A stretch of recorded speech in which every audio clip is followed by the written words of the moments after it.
در آغاز باز یک هفته نو به شما بینندگان عزیز از دفتر مرکزی رادیو آزادی در جمهوری چک درود میفرستم. شالوی گلخوجه هستم و روزتان بخیر باشد. چون معمول در نوید بامدادی خبرهای تاجیکستان و جهان را گرد آوردیم و برایتان در چند دقیقه دیگر خواهم گفت. باوری دارم تا آخر صحبت ما را همراه خواهید کرد. اما نخست میبینیم که وضع باد و هوا چگونه است. در پراگ امروز باران میبارد و گرمی روزانه 21 درجه را تشکیل میدهد. در مسکو نیز هوا بارانی و در دوام روز 14 درجه گرم خواهد بود. در دوشنبه هوا چون هفته پیش آفتابی باقی میماند. انتظار می رود که در جریان روز حرارت به 28 درجه برسد. قرار است امروز در ورشوا نشست سازمان امنیت و همکاری اروپا اوید به وضع حقوق بشر در تاجیکستان شروع شود. نشست مذکور که در آن هیئت‌های حکومت و مخالفان اشتراک میکنند تا 26 سپتامبر ادامه خواهد یافت. به همایش ورشوا همچنین برخی از نمایندگان سازمان‌های عمومی حقوق بشر، آزادی مطبوعات و جامعه شهروندی نیز دعوت شدند و تفصیلات بیشتر این همایش را در دوام روز بینندگان عزیز برای شما خواهیم گفت. حکومت تاجیکستان جانب قرقیزستان را به ساختمان KPP پاسگاه نظارتی در یک منطقه به گفته آنها بحثی و در راه بین اسفره و وروخ متهم کردند. بیشکک در این باره رسما چیزی نگفته است. حالا بین شهر اسفره و جماعت وروخ راه مستقل وجود ندارد. راه از بین دهه اقصای ولایت بودکند قرقیزستان میگذرد و در گذشته بیشکک این مسیر را بارها بسته است. اقبال الیازاده سخنگوی حکومت شهر اسفره روز 15 سپتامبر گفت به اطلاع آنها در حال حاضر جانب قرقیزستان برای ساختمان KPP 4 واگن مسئله آورده است. یک منبع دیگر از اسفره به ذکر نامش گفت دیدبانگاه در راه بین اسفره و وروخ ساخته می شود و احتمال مشکل شدن راه وجود دارد. این کار جانب قرقیزستان برخلاف پروتکل سال 2014 است که همه گونه ساختمان را در منطقه بحثی یا نامعین قطعا منع کرده است. باید جانب‌ها در این باره به موافقه می رسیدند. افزود همصحبت رادیو آزادی. بنا به اطلاع دریافتی روز 14 سپتامبر هیئت‌های رسمی تاجیکستان و قرقیزستان نیز در این باره در مرز گفتگو کردند. هیئت تاجیکستان را وزیر نقلیات خدایورزاده رهبری کرده. جزئیات آن هنوز دسترس نیست. در همین حال جینیش رزاقوف معاون نخست وزیر قرقیزستان روز 15 سپتامبر در صحبت با بخش قرقیزی رادیو آزادی از جماعت وروخ به عنوان جزیره قلمرو در حدود ولایت بودکن نام برده است. مقامات تاجیکستان میگویند که وروخ هیچگاه انکلاو نبود. رزاقوف گفته است تاجیکستان تلاش دارد از اسفره به وروخ دالان یا راهروی بسازد که به قول او امکان ناپذیر است. ما به ساختمان دالان اجازه دادن نمیتوانیم برای آنکه در آنجا دهه اقصای ما هست. افزوده است او.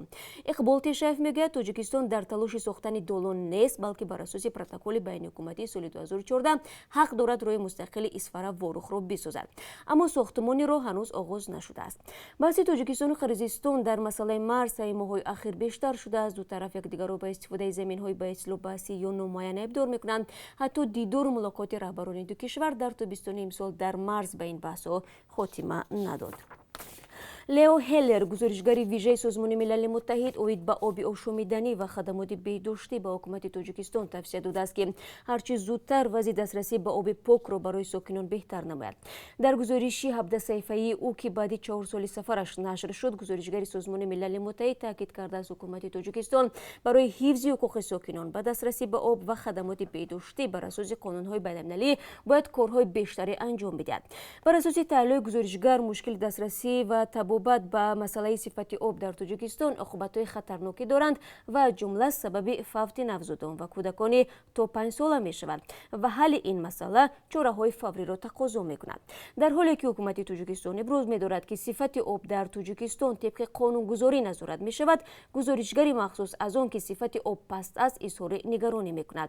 به قول لیو هیلر در دهات ساکنان پرتوهای خود را به آب انبار یا زمین می‌پرتند و مشکل نگهداری پرتوگاه حتی در شهر دوشنبه نیز به نظر می‌رسد.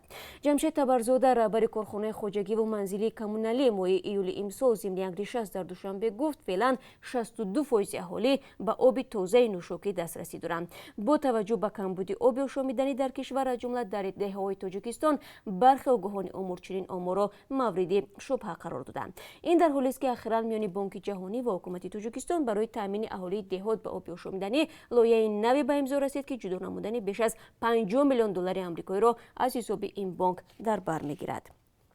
7 شهروند توجیکستان در شهر الماتوی قزاقستان با اتهام آمادگی به انجام عمل تروریستی از 12 تا 18 سال زندانی شدند. در این باره مرکز مطبوعاتی دادگاه الماتو روز 13 سپتامبر خبر داد.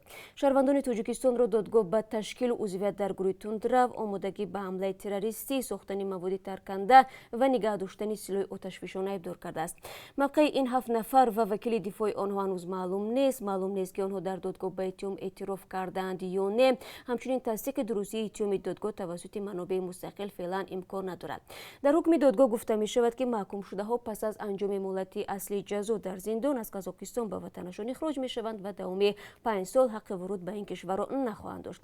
به گفته مقامات قزاقستان، این شهروندان توجیکستان برای انجام عمل تروریستی در شهر الماتو تحت تاثیر عقیده های افراطی آمادگی می گرفتند. آنها را برای انجام این عمل نفری از افغانستان تشویق و آماده می کرد. دادگاه گفته است که آنها از ماه دکامبر سال 2018 تا 10 ژانویه سال 2019 برای ترکاندن رویبخانه و بنای بانک اتف بانک در یک خیابان الماتو آمادگی می‌دیدند. مقامات در جریان تفتیش از منزل اجاره آنها بمب خودساخت، تپانچه با تیردان و سلاح شکاری پیدا کرده است. سفارت تاجیکستان در قزاقستان هنوز حادثه را شرح نداده است. معلوم نیست که تا کجا نماینده سفارت در مرافعه‌های دادگاه اشتراک کرد یا نه. در قزاقستان بر اساس حساب‌های رسمی بیش از 10,000 مهاجر تاجیک زندگی می‌کنند. این کشور پس از روسیه دومین کشور مهاجرپذیر برای شهروندان تاجیکستان دانسته می‌شود. از بازداشت و حکم شهروندان تاجیکستان با اتهام تروریسم در روسیه زیاد گزارش نشر می‌شود، ولی حکم 7 تاجیک در الماتو خبری تازه است. وزارت کارهای داخلی تاجیکستان به تحقیق نوار محرمانه یک فعال مدنی آغاز کرد. روز 5 سپتامبر امسال در شبکه‌های اجتماعی نوار پخش شد که در آن رابطه محرمانه MD با یک مرد ناشناس تصویر یافته است. در نوار چهره مرد را پوشاندند، اما روی و بدن زن کشوده است. حقوقدانها با توجه به اینکه این زن در ماه اپریل امسال یکی از مخالفان بالا بردن نرخ اینترنت در تاجیکستان بود و در معرکه جمع‌آوری امضا ضد این تصمیم اشتراک کرده است، او را قربانی و نشر نوار را برقصدانه می‌دانند. پس از آن اعتراضها قرار افزایش نرخ اینترنت روز 26 اپریل از طرف پرزیدنت بکار کرده شد، ولی معرکه‌ای که ضد ناراضیان جریان داشت قطع نگشت و بیشتر 2 نفری را هدف قرار داد که اکنون یکی از آنها قهرمان این ویدیو شده است. در شهر نوار محرمانه این فعال جمعیتی نیز به معرکه ضد بالا بردن نرخ اینترنت مخصوص اشاره رفته است.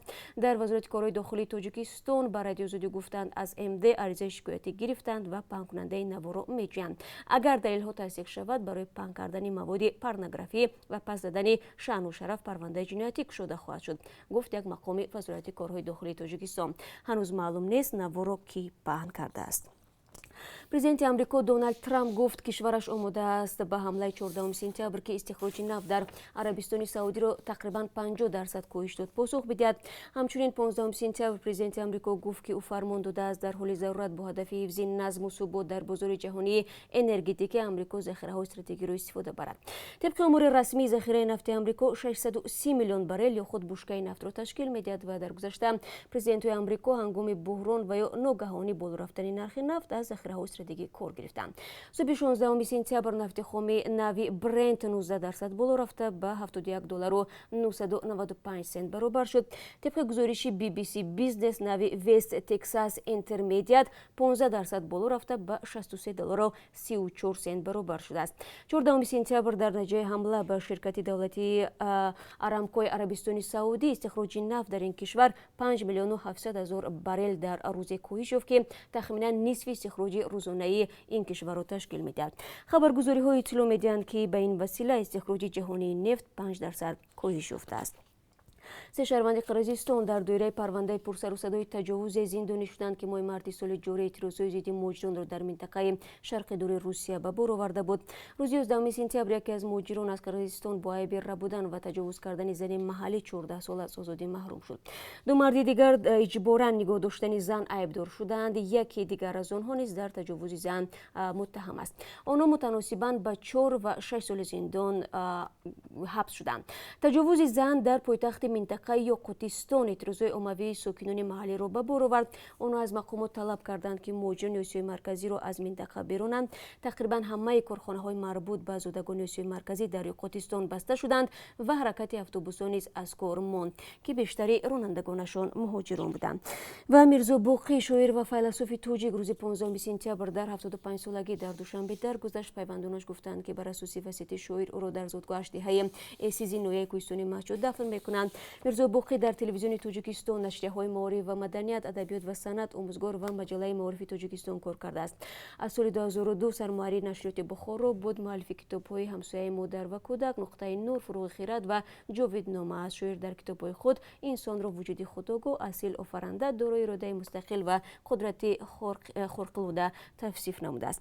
ва ҳоло бинандагони азиз, аз қурби асъори хориҷӣ барои имрӯз мегӯям ки аз тарафи Бонки миллӣ ба таври зайл таъин шудааст. $1 9 сомониву 69 дирам, 1 евро 10 сомониву 75 дирам аст ва 1000 рубли русӣ баробар аст ба 150 сомониву 30 дирам, яъне болотар рафтааст ва хеле зиёд нисбат ба ҳафтаи гузашта. бо сипос аз якҳояки шумо барои ҳамроҳӣ. мо ҳама шуморо дар давоми рӯз мунтазир хоҳем буд. рӯзи хуб дошта бошед.